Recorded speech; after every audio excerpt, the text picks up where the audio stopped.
Excuse me, can I sit here? A little white girl, 8 years old, soaking wet. Right leg, a silver prosthetic.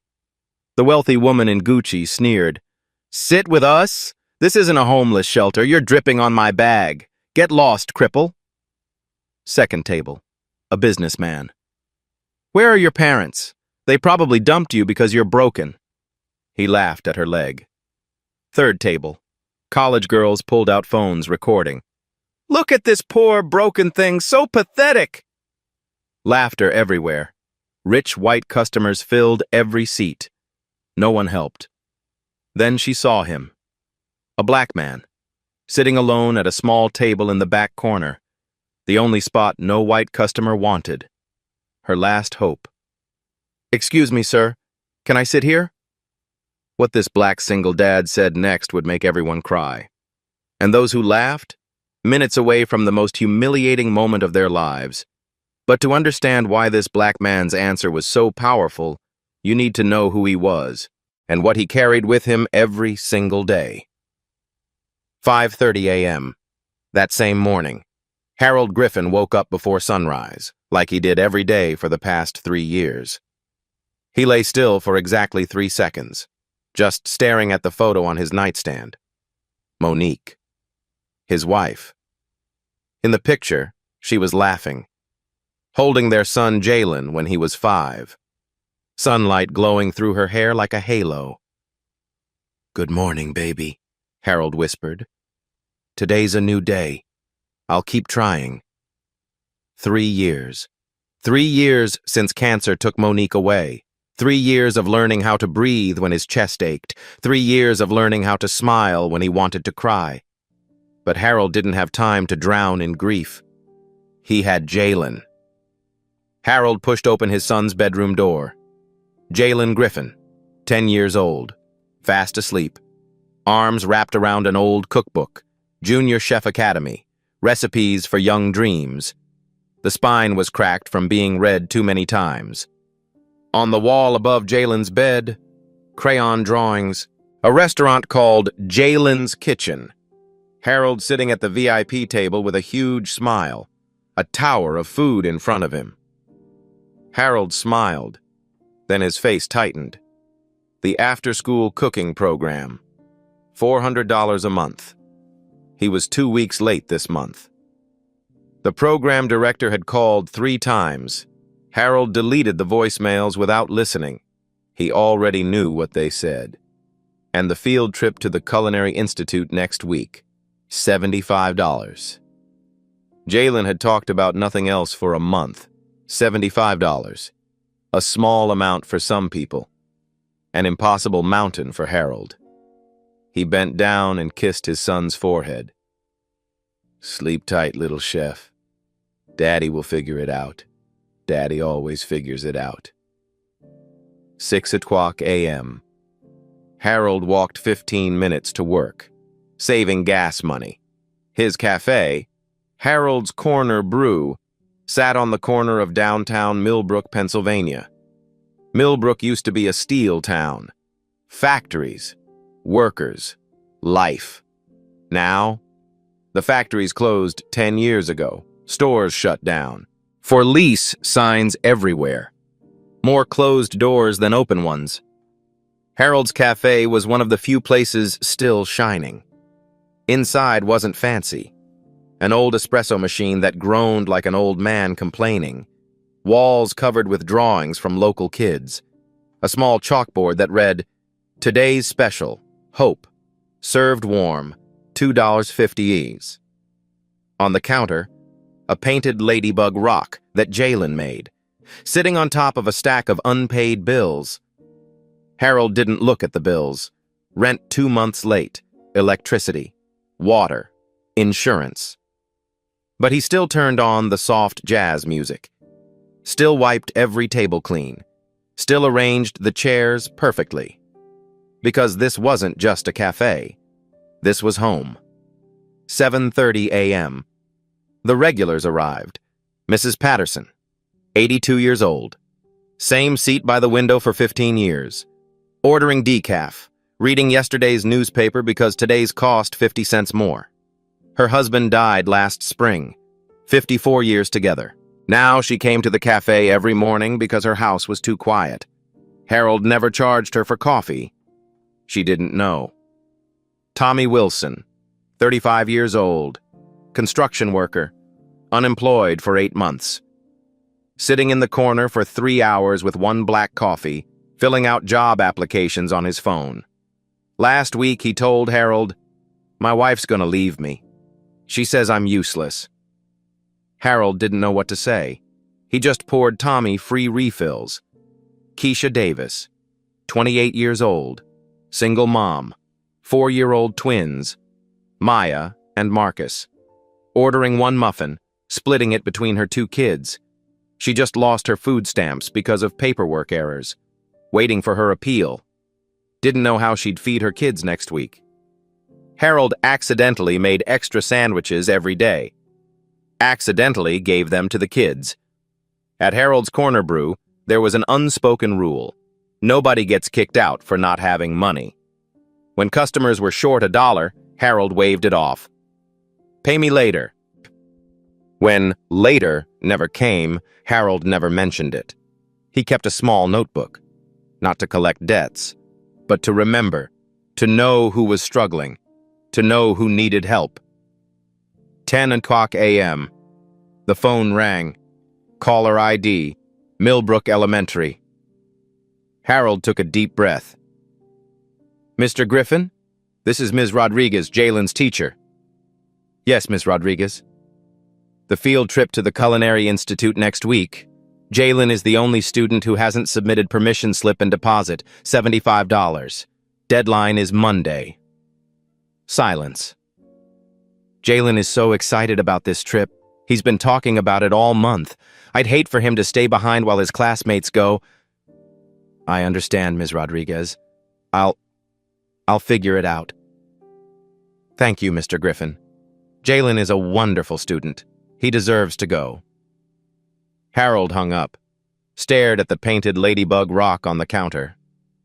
$75. He didn't have it, but he would figure it out. He always did.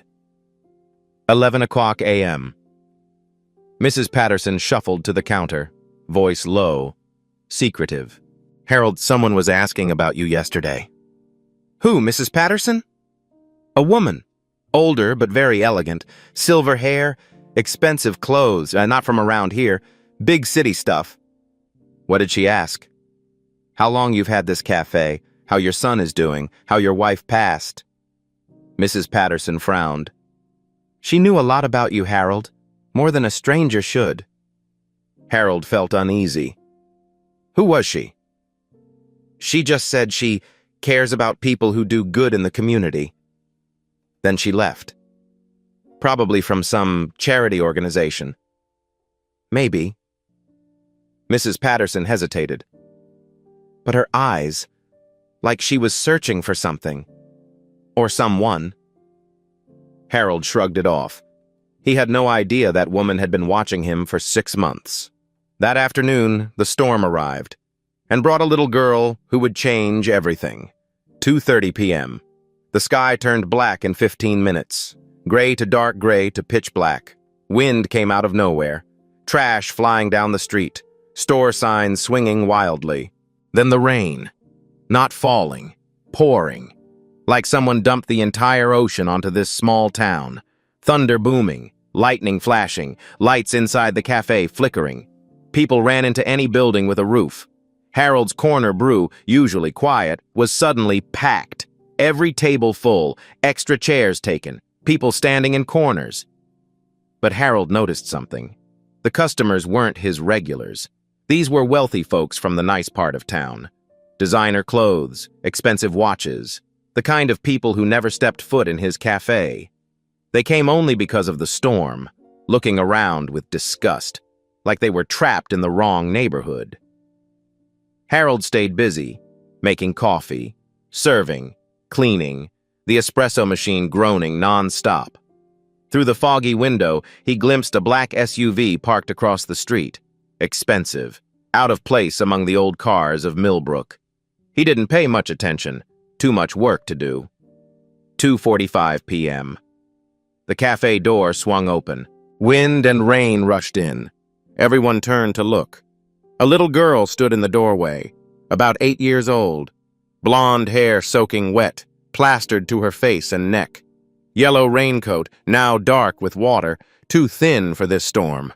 Backpack drenched. But what made everyone stare was her leg. Her right leg, from the knee down, was a prosthetic. Silver, high-tech, expensive-looking, with a small logo engraved at the ankle, 2 letters intertwined. The girl stood there, shivering, water pooling around her feet. Her eyes scanned the cafe, searching, not a single empty seat. The girl took a deep breath, pushed wet hair from her face, tightened her grip on her backpack straps. Then she started walking. Table 1, a wealthy couple in their 20s. The girl stopped, voice small, polite. "Excuse me, can I sit here, just until the rain stops?" The woman looked her up and down, from face to prosthetic leg to face again. She pulled her Gucci purse closer. "Sit with us? This isn't a homeless shelter. You're dripping all over my bag. Get lost, cripple." The girl just nodded. "Okay, thank you." She walked away, shoulders slumping slightly. Table 2, a businessman in an expensive suit. "Excuse me, can I—" The man didn't let her finish, didn't even look up from his phone. "Where are your parents, kid?" "Oh, wait, let me guess.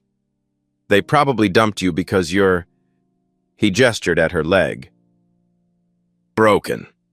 He laughed, loud, cruel. The girl stood frozen for a moment, then turned away, shoulders slumping more. Table 3. College students. 4 of them. One girl taking selfies. "Excuse me, can I please—" The selfie girl cut her off, didn't even glance up. Full. No room. There was an empty chair right next to her. Backpack sitting on it. Could easily be moved. The girl saw it. The college girl knew she saw it, but she didn't move. Another student pulled out his phone, pointed it at the little girl. "Look at this poor broken thing. So pathetic." Laughter. More phones came out, recording. The whole cafe watched. No one stood up. No one said a word. Some customers moved their bags closer, like they were afraid she might steal something. 3 rejections. The girl stood in the middle of the cafe, looking around. No more tables to try. Every seat taken. Every face turned away. Or worse, turned toward her with disgust. Her shoulders trembled. Not from cold, from holding back tears. She was used to this. Ever since losing her leg, she'd learned adults looked at her differently now. They either stared at her prosthetic, like it was something strange, or they avoided looking, pretending she didn't exist. Both hurt. She squeezed her backpack straps, fingernails digging into her palms. Pain, but easier than the pain in her chest. "I'll go outside," she told herself. "I'll wait under the awning. Wait for Grandma. I'll be fine." She turned toward the door. Then she saw him, a black man, sitting alone at a small table in the back corner. The corner no white customer wanted. The spot closest to the kitchen, the table with the wobbly leg. He was middle-aged, wearing a worn apron, hands rough from work. But his eyes were different. Not avoiding her, not disgusted, not pitying. He was looking straight at her, and in his eyes was something warm. The girl stopped. 3 rejections. She didn't want a 4th. But those eyes. She took one more deep breath. The last one. Walked to his table. Stood in front of him. Voice trembling. From cold. From fear. from too much rejection. "Excuse me, sir. Can I sit here?" What Harold said next was only 12 words. But those 12 words changed everything.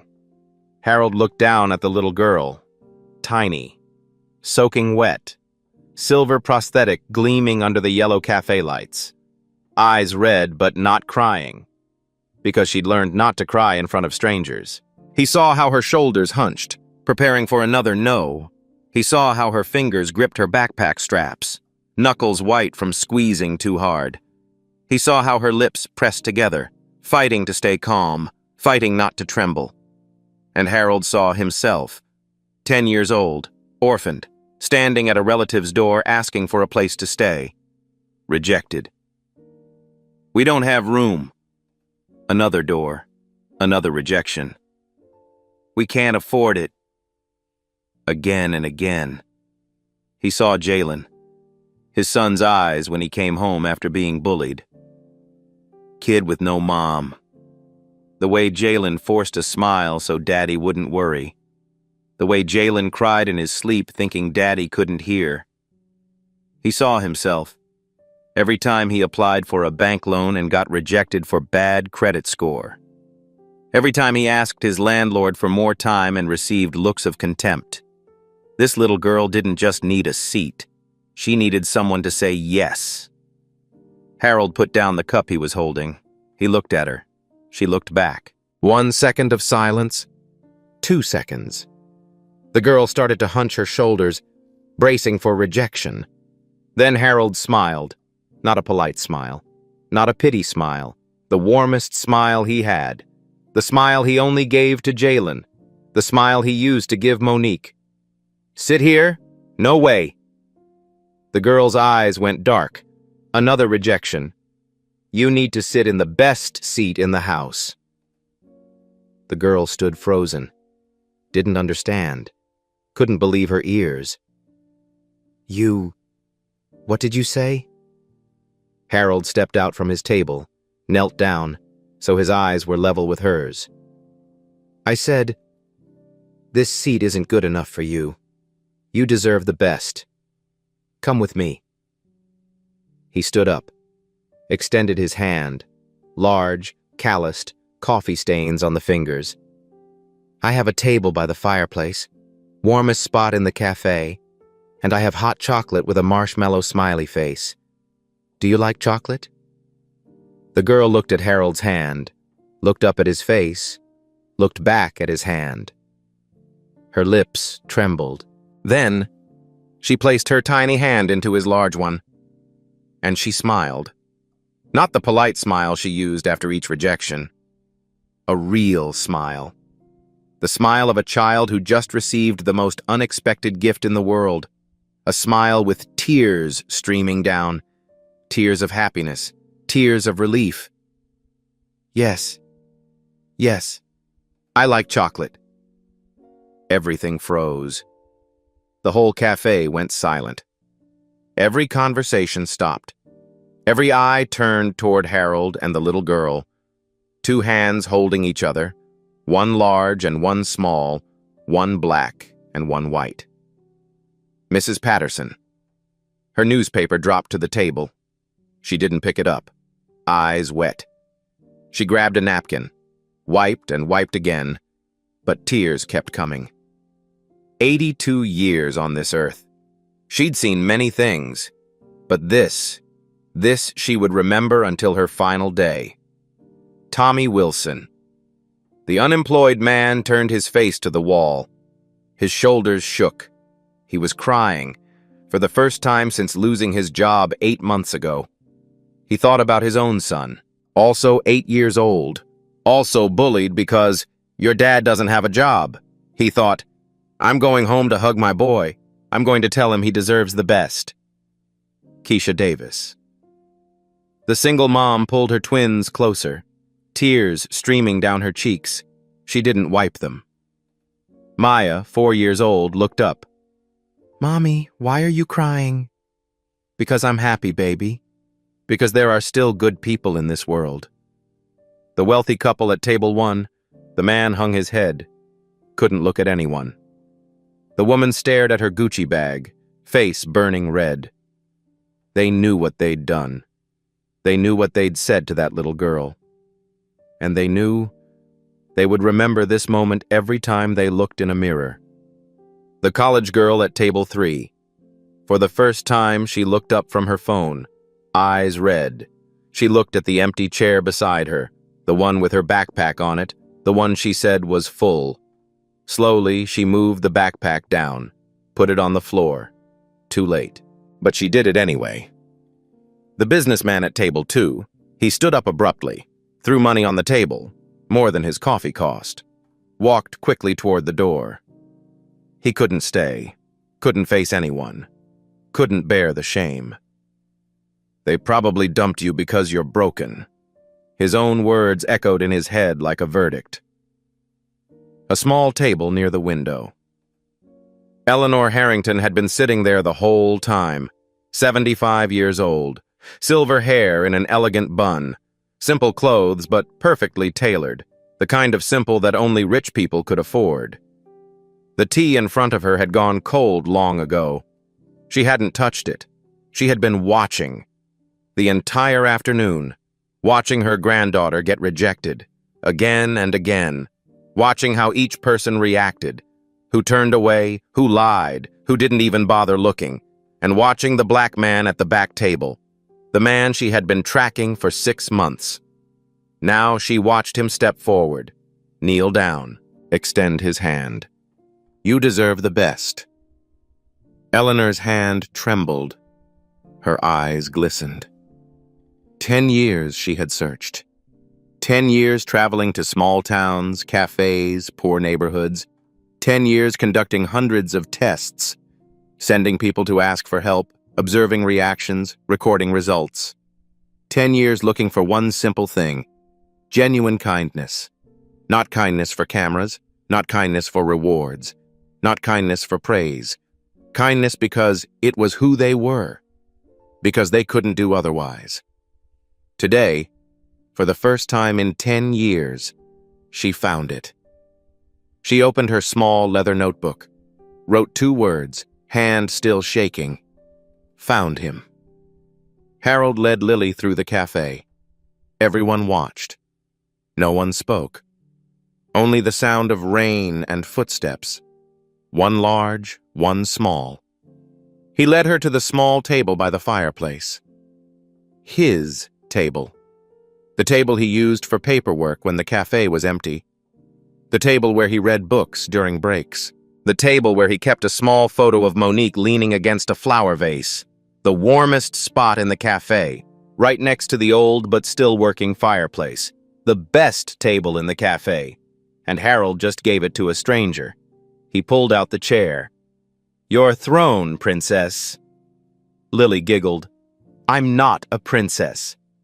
Today you are, the princess of Harold's Corner Brew. Sit down. I'll go make your chocolate. The girl sat down, touched the wooden table, looked at the fireplace, looked at the small photo of a beautiful black woman leaning against the vase. For the first time since entering the cafe, her shoulders relaxed. Harold stood behind the counter, making chocolate. He followed Monique's recipe. Extra cocoa powder.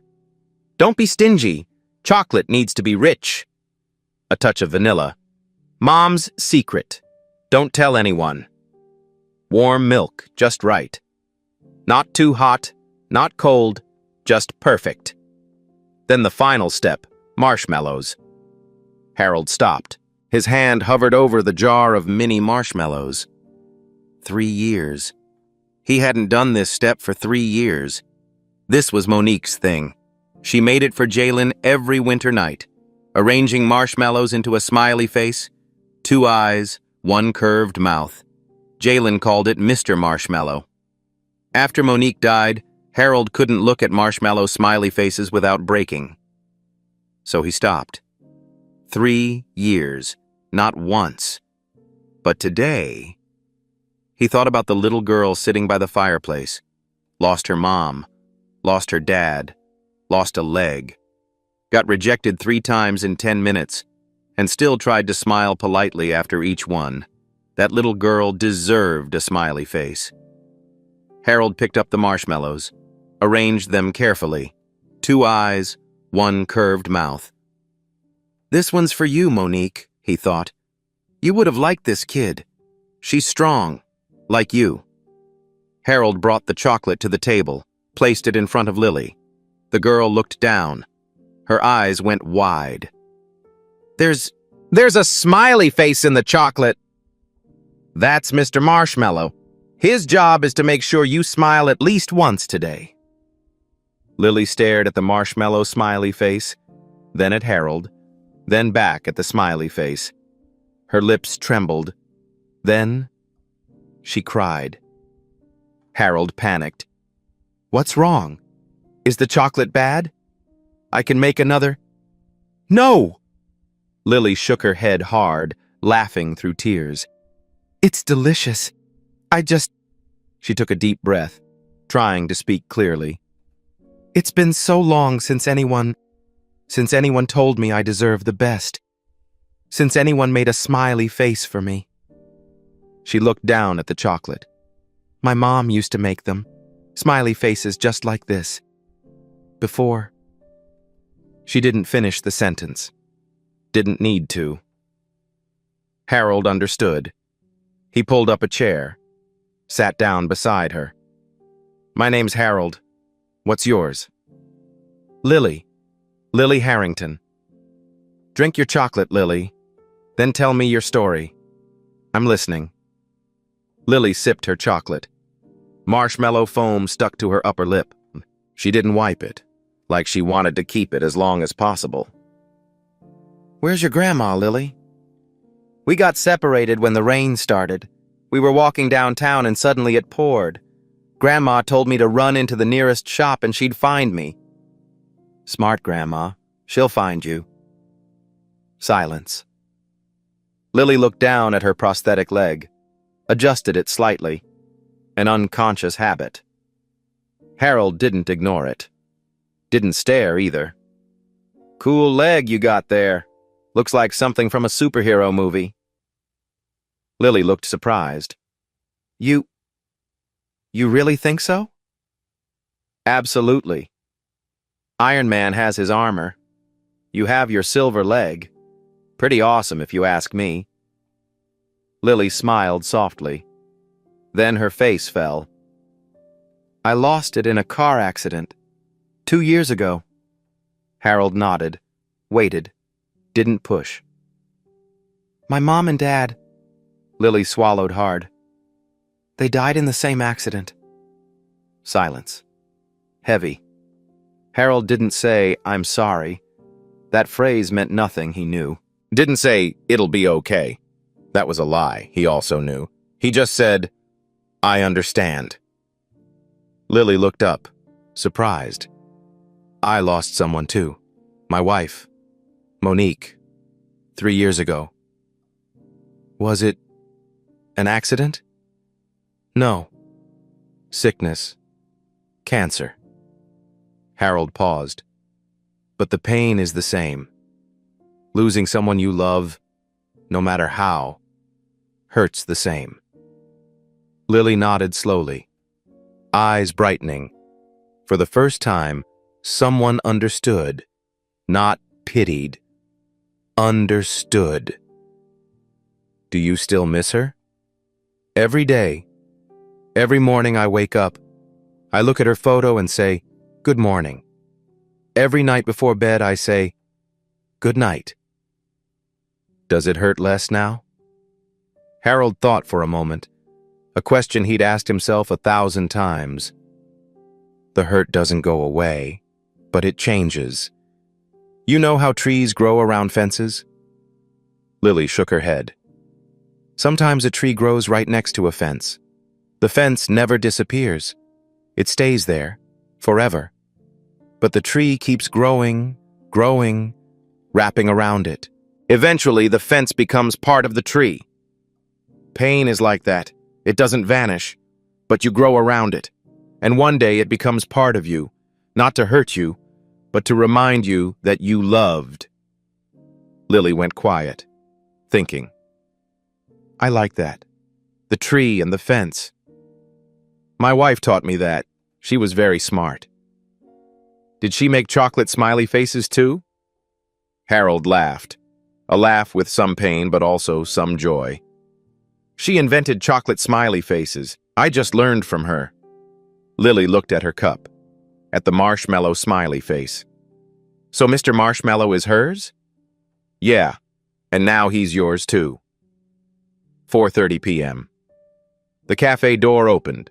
A boy ran in, 10 years old, blue raincoat, school backpack. Dad! The bus came early because of the storm. Jalen stopped, saw the girl sitting at Dad's table. The table by the fireplace, the table with Mom's photo, the table Dad never let anyone sit at.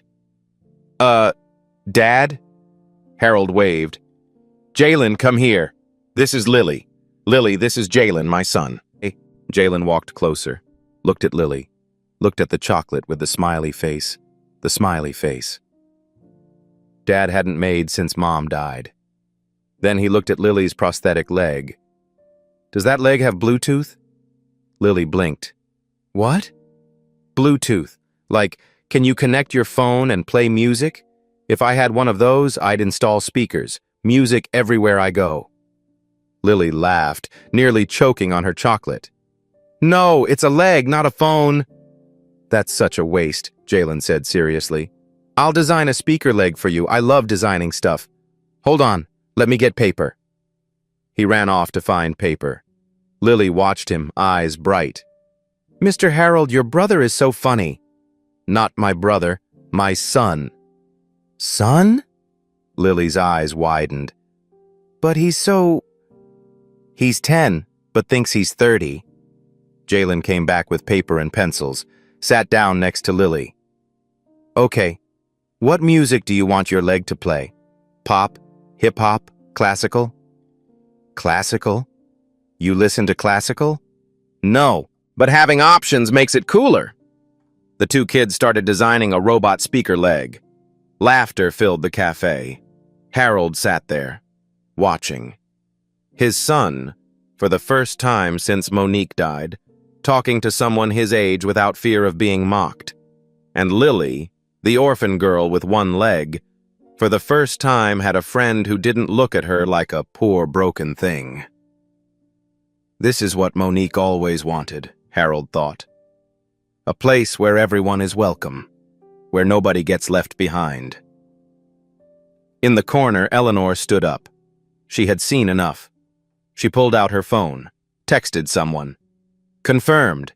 He's the one we've been looking for. Prepare phase 2.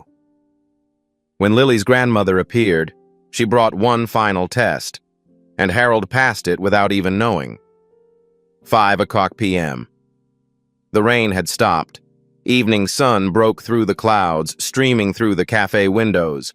Eleanor rose from the corner table, walked toward the fireplace. Lily? The girl turned around, face lighting up. Grandma! Lily jumped off her chair and ran to Eleanor. Eleanor hugged her tight, but her eyes looked over Lily's shoulder, fixed on Harold. Are you okay, sweetheart? Grandma was so worried. I'm fine, Grandma. Mr. Harold took care of me. He gave me the best seat in the cafe, and chocolate with a smiley face. And this is Jalen. He's designing a speaker leg for me.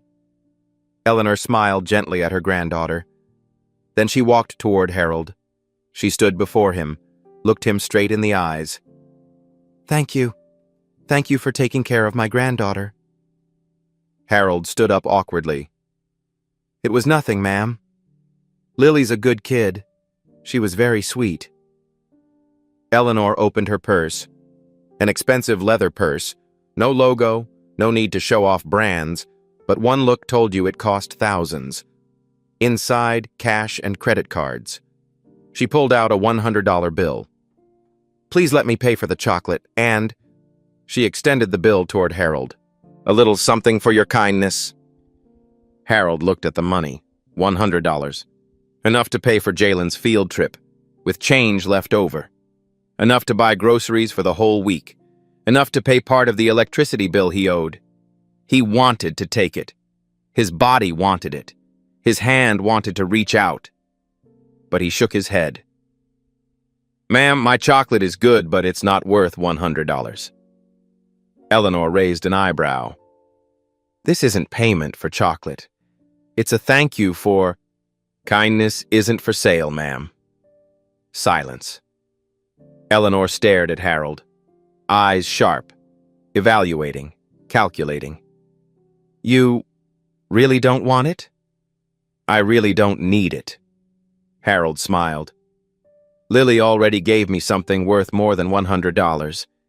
She reminded me that good people still exist in this world. That's enough." Eleanor went quiet for a long moment. Her eyes glistened. 10 years of searching, hundreds of tests, thousands of people.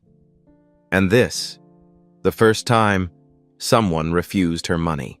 Not out of pride, not pretending, but because he truly believed kindness didn't need a price tag. "You're a rare man, Mr. Griffin." "I'm just an ordinary person trying to do the right thing, ma'am." Lily tugged Eleanor's hand. "Grandma, I want to give Mr. Harold something. Can I?" "Give what, sweetheart?" Lily opened her backpack, still damp, and dug around, pulled out a keychain, silver, shaped like a coffee cup, with 2 letters engraved, HH. "This is my lucky keychain. I got it from your office, Grandma. I want to give it to Mr. Harold because he's my lucky friend." Harold took the keychain, turned it over in his hand. "What's HH, Lily?" "Harrington Hope, the name of Grandma's charity." Harold looked at the logo, then down at Lily's prosthetic, the same logo. "Jalen, Dad, that logo is exactly like the one on Lily's leg." Eleanor nodded. "We manufacture prosthetics for children. Lily uses one of our products." "Your charity," Harold murmured. "It's big?" Eleanor smiled. A smile with a secret. "Big enough to help many people."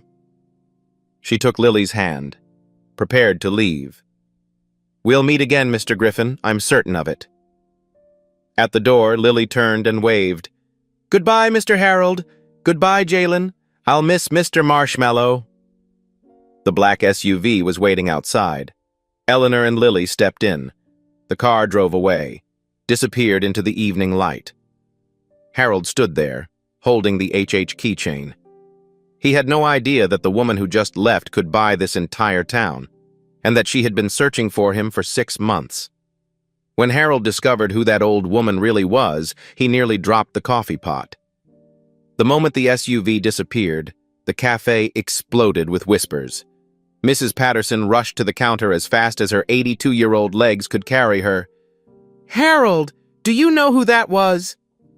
"Some rich grandmother. Runs a charity or something." "Rich?" Mrs. Patterson laughed loudly, a rare sound.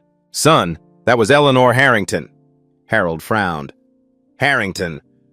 Tommy Wilson jumped in from the corner. "You don't watch the news? Harrington Foundation, one of the biggest charities in the Northeast, building hospitals, schools, donating millions every year." "And she," Mrs. Patterson emphasized, pointing toward the door, "is a billionaire, net worth at least $4 billion. Harold stood there, speechless. "And you just refused her $100. Tommy shook his head, half admiring, half disbelieving. "Because kindness isn't for sale. Man, you're either the best person I know or the craziest." Harold looked at the HH keychain in his hand. I didn't know." Keisha Davis from the corner table. "Harold, you just refused money from a billionaire, gave her granddaughter the best seat, made chocolate smiley faces." She shook her head. "You're the best person I've ever met. Or the most insane. Maybe both." 11:00 p.m. That night, Jalen was asleep. Harold sat in the kitchen, staring at the pile of bills. $75 for the field trip. Still nothing. Rent, electricity, water.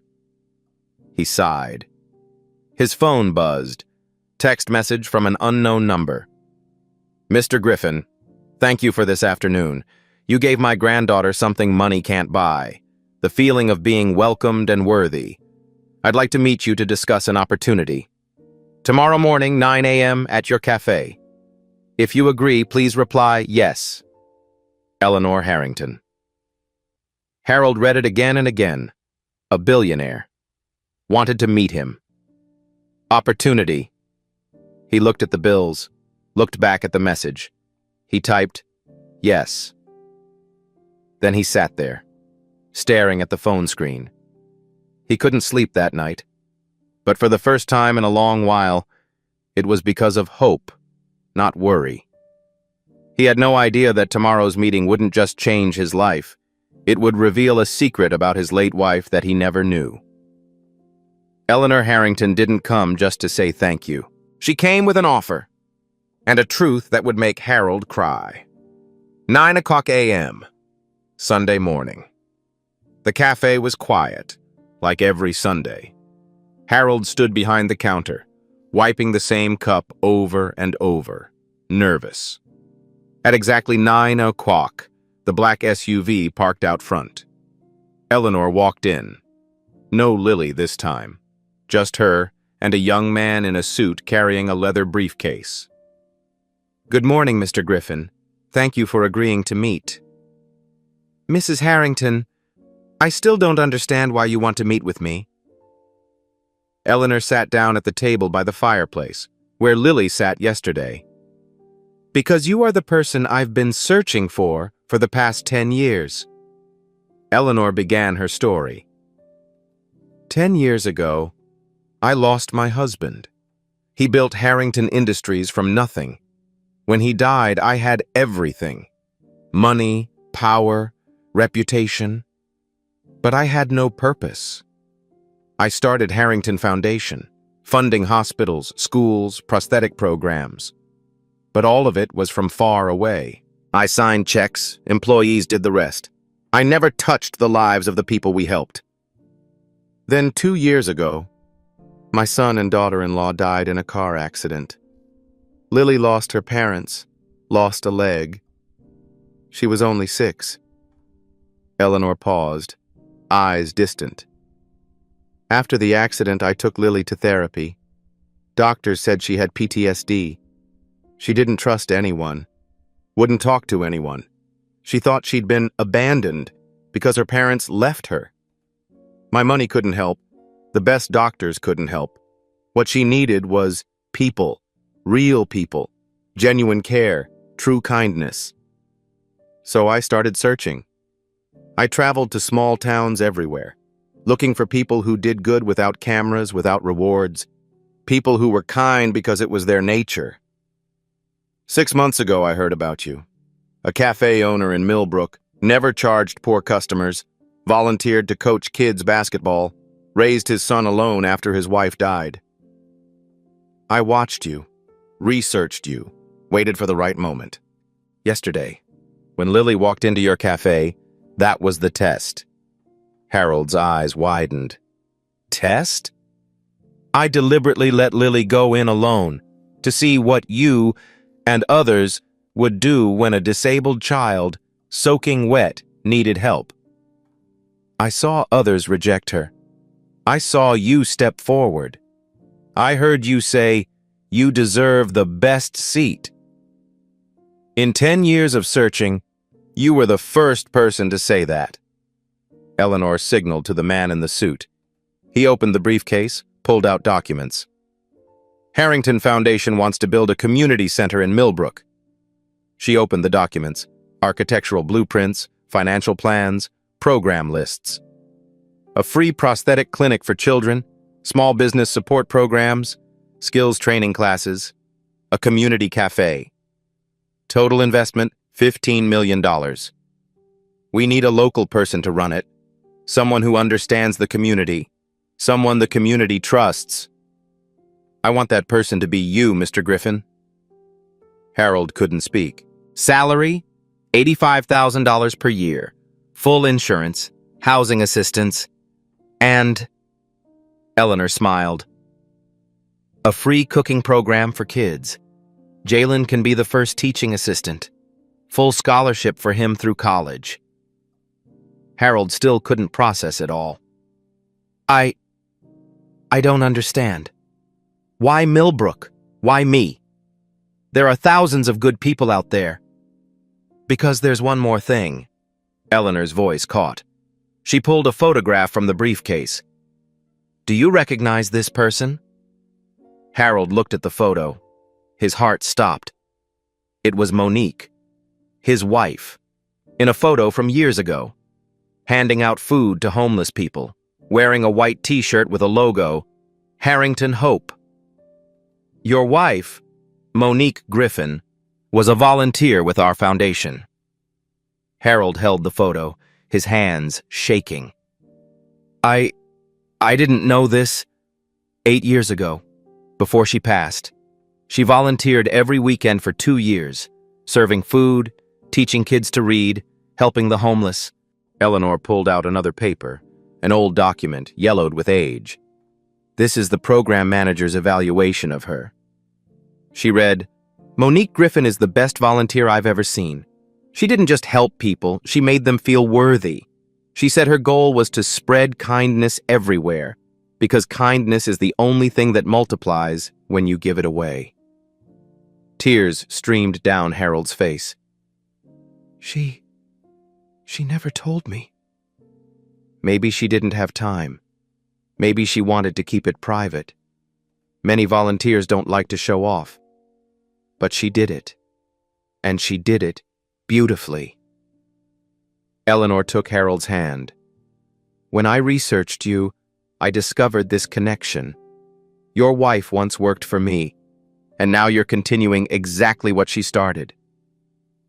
This isn't coincidence, Mr. Griffin. This is a sign. Monique led me to you. This community center, Eleanor said, voice thick with emotion. I want to name it the Monique Griffin Community Center. Harold cried, not sad crying, not grieving, crying from too many emotions at once. Surprise, touched, proud, missing her, grateful, and above all, the feeling that Monique was still here, still helping people, still guiding him. To honor her, Eleanor continued, and to continue the legacy she started. She wanted to spread kindness everywhere. This center will do that. Forever. Harold looked at Monique's photo. You see, baby, he whispered, as if she were sitting beside him. You're still helping people. You're still here. You're still showing me the way. In that small cafe, Harold Griffin realized something. He was never alone. Monique was still with him. Through the good she left behind, through the lives she touched, through the legacy she built that he never knew about. Sunday afternoon, living room. Harold sat with Jalen on their old sofa. Son, I need to talk to you about something important.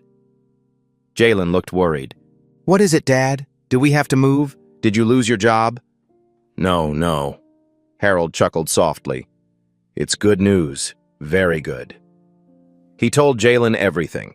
About Eleanor, about Harrington Foundation, about the offer to run a community center, about the salary, the scholarship, and about Monique's photo.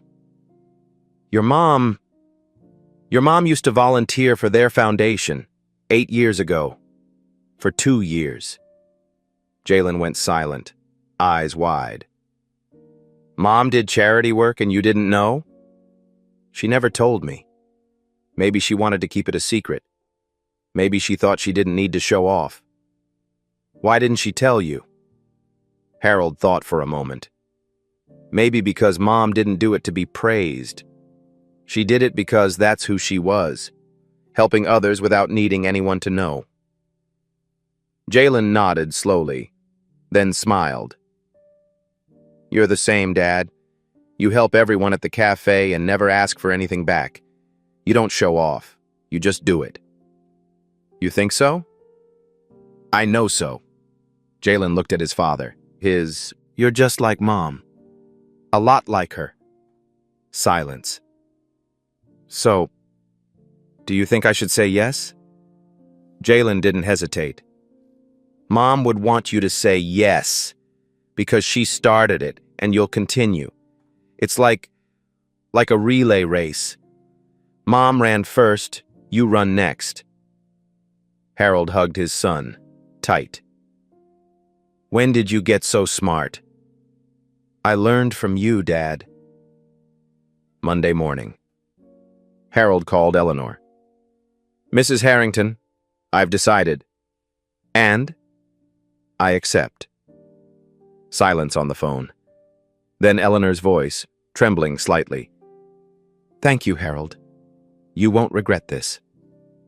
I'm not doing it for money, ma'am. I'm doing it because it's what Monique would want. She started it. I'll continue. 2 weeks later, community meeting. Town Hall of Millbrook. Thursday evening, 200 people showed up. Nearly the whole town. Standing room only. Eleanor stood on stage presenting the plan. A community center, free prosthetic clinic, small business support program, skills classes for kids and adults, a community cafe. Total investment $15 million, completely free for Millbrook residents. Whispers, gasps. And the person who will run it all, Eleanor said, is the man who gave my granddaughter a seat when the whole world turned away. The man who taught me that kindness still exists. Harold Griffin. Harold walked onto the stage, legs slightly shaky, 200 pairs of eyes on him. I'm not good at speeches. Light laughter in the hall. But I know one thing. He looked down, Jalen in the front row, next to Lily and Eleanor. Everyone here, all of you, deserves to be cared for. I know this town is struggling. The factory closed. Jobs disappeared. Many people want to leave, I understand. I've thought about it too. But Millbrook isn't dead. Millbrook is alive. In people like Mrs. Patterson, like Tommy, like Keisha. In people who still come to my cafe every morning, even when they can't afford coffee. In people who still greet their neighbors, still help each other. This center, named after my wife, Monique, will be proof that Millbrook matters, that we matter. He paused, looked at Jalen. My wife used to say, kindness is the only thing that multiplies when you give it away. She started giving 8 years ago. Today, I continue. And I hope you'll continue with me. Mrs. Patterson stood up first, clapping, then Tommy Wilson, then Keisha Davis, then the whole room. Standing ovation, 200 people on their feet, many crying. Jalen and Lily in the front row holding a handmade sign, Harold plus Monique equals heroes, after the meeting. People crowded around Harold, shaking hands, congratulating. Lily pulled his sleeve. Mr. Harold, will you make chocolate smiley faces for everyone at the new center? Harold laughed. Of course, but I'll need helpers. Me? Lily raised her hand. And Jalen! Jalen appeared beside her. Obviously, Team Marshmallow. The two kids high-fived. Eleanor stood near Harold, watching. Lily hasn't had a real friend since the accident. Until Jalen. Jalen either. Since losing Monique, he hasn't opened up to anyone. Maybe they need each other. Maybe all of us need each other. Eleanor nodded. That's exactly what Monique would say. 1 year later, Millbrook was unrecognizable. And it all started with, can I sit here? Construction. Months 1 to 6. Time-lapse. Empty lot in downtown Millbrook transforming. January. Groundbreaking. Tommy Wilson stood there in new work clothes, hired as construction site manager. His first job in 2 years.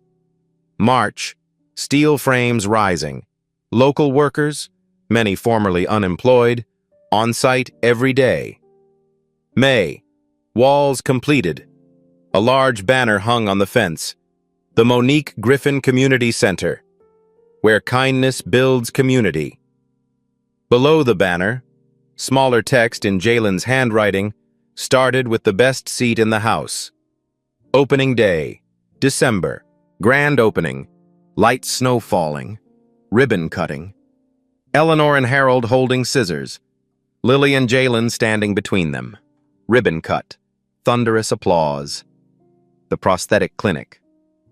35 children received free prosthetics in the first month. Lily cut the clinic's ribbon. Beside her, a 6-year-old boy receiving his first prosthetic arm. The boy hugged Lily. "Now I'm like you, big sister." Small business program. 12 people received funding and business coaching. Keisha Davis, the single mom who used to split muffins, now owned Split the Love Catering. Mrs. Patterson's niece opened Patterson's Sweet Corner Bakery, Jalen's Kitchen. Cooking class. 30 kids learning to cook every week. Jalen Griffin, 11, as teaching assistant, showing the kids how to make chocolate smiley faces. Every class ended with a question. What kind thing will you do for someone today? Media attention. The story spread. Local newspaper. Millbrook Revival, how one act of kindness changed everything. Regional TV, 10-minute feature on Harold and the Center. Social media. Video of Harold and Lily went viral. 50 million views. Comments flooded in. "I'm crying so hard." "The world needs more Harolds." "You deserve the best seat." "I'm telling my kids this every day." CNN. Heroes, Harold nominated for Hero of the Year. The award ceremony. Big stage. New York City. Harold in a suit. First time in his life. MC. Mr. Griffin, your story has touched millions. What advice do you have for our audience? Harold, still uncomfortable before cameras, thought for a moment. Don't underestimate the power of simple words. A little girl asked me, "Can I sit here?" I just answered, "You deserve the best seat." 12 words, 5 seconds. But those 12 words changed her, changed me, changed an entire town. You don't need to be a billionaire to change the world. You just need to see people and let them know they matter. Today, find someone the world has turned away from and give them the best seat you have. The audience rose to their feet, clapping. In the front row, Eleanor, Lily, Jalen, holding a sign, Harold #1. 2 years later, on another rainy day, history repeated itself, but with new characters. Rainy Saturday. 2 years later. The Monique Griffin Community Center. Saturday afternoon. Rain pouring. Just like that day. The ground floor cafe was packed. Jalen Griffin, 12 years old, stood behind the counter, apron on, chocolate stains, confident smile. The door opened. Wind and rain rushed in. A little boy walked in, about 8 years old, black, thin clothes, soaking wet. His right arm was missing below the elbow. The boy stood at the door, shivering, eyes frightened. Looking around, every seat taken. Jalen saw him, started to step forward, but someone was faster. Lily Harrington, 10 years old now, silver prosthetic leg gleaming. She walked straight to the boy. "Hey, little guy. Are you okay?" The boy looked up. I lost my mom." "It's okay. You're safe here." Lily smiled. "Want some hot chocolate? It has a smiley face." The boy looked at Lily, looked at her prosthetic leg. You're also different like you?" Lily laughed. "Yeah, everyone here is a little different. That's what makes it awesome." She extended her hand. "Come with me. I've got the best seat for you." The boy put his tiny hand into Lily's, and he smiled. For the first time that day, Harold stood in his office doorway, watching Lily lead the boy to the table by the fireplace. Eleanor walked up beside him. "She's doing exactly what you did. She's doing what her mom would have done, what Monique did. Eleanor nodded. 3 generations. Monique, then you, then Lily and Jalen. Not 3 generations, Harold smiled. Infinite generations, because everyone they help will help someone else. On and on. Jalen brought chocolate to the boy, with a marshmallow smiley face. The boy looked down, eyes lighting up, smiling. Harold looked at Monique's photo on the wall, beside the words, "Kindness is the only thing that multiplies when you give it away." Monique Griffin. "You see, baby," he whispered. "We're still going. Every chocolate, every best seat, every day." A new photo hung on the cafe wall. Lily, Jalen, and the new little boy, all holding chocolate cups, all smiling, all with marshmallow mustaches. Below the photo, Jalen's handwriting. "Mom, I'm continuing what you started. Every smiley face, every best seat. I love you." Harold Griffin had no money, no power, nothing special, by the world's standards. But when a little girl, soaking wet, asked, "Can I sit here?" he didn't say no like everyone else. He said, "You deserve the best seat." 12 words, 5 seconds, and the whole world cried. Today, someone out there is waiting for you. They don't need you to be a billionaire. They don't need you to be perfect. They just need you to see them and tell them they matter. It could be a bullied child, a lonely elderly person, a struggling coworker, a stranger on the street. Find them. Say, "You deserve the best." Now I ask you, who will you give your best seat to today? Tell me in the comments. Like if this story touched your heart. Share with someone who needs to hear this. And subscribe. Because the world needs more Harolds. The world needs more you.